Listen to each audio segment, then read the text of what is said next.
আমরা প্রায় শুনি, ফেসবুকে দেখলাম, ইউটিউব ভিডিওতে বলা হয়েছে সোশ্যাল মিডিয়ায় ঘুরে বেড়ানো শত শত কন্টেন্ট এখন অনেকের কাছে সংবাদ হয়ে দাঁড়ায়। কেউ রাস্তার দুর্নীতি তুলে ধরেন, কেউ দুর্ঘটনায় লাইভে যান। সাংবাদিকতা মানে কি শুধু ক্যামেরা আর মাইক? না, এটা একটা কাঠামোবদ্ধ পেশা, যেখানে রয়েছে তথ্য যাচাই, দুপক্ষের বক্তব্য, আইনের সীমা, সম্পাদকের নজরদারি এবং একটি স্পষ্ট নৈতিকতা।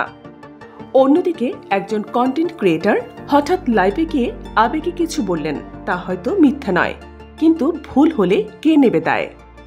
সাংবাদিক ভুল করলে দায় তার প্রতিষ্ঠানের, কিন্তু কন্টেন্ট ক্রিয়েটর? বাংলাদেশে এখনও ডিজিটাল লিটারেসি সীমিত। মানুষ অনেক সময় বুঝতেই পারে না কোনটা রিপোর্ট, কোনটা শুধু মতামত। এভাবেই অনেক ভাইরাল ভিডিওকে সত্য বলে মেনে নেন, আর সেখানেই ঘটে বিপত্তি। তথ্য দেখলেই ভাবুন সোর্স কি, বক্তব্য ভারসাম্যপূর্ণ কিনা, আবেগ না সত্য। তথ্য এখন হাতের মুঠোয়, কিন্তু দায়িত্ব যেন হাতছাড়া না হয়। কন্টেন্ট ক্রিয়েটরদের উচিত বোঝা তাদের কন্টেন্টগুলো সমাজ গঠনে ভূমিকা রাখে। সাংবাদিকদের উচিত তথ্য তুলে ধরার পাশাপাশি মানুষের আস্থা ধরে রাখা।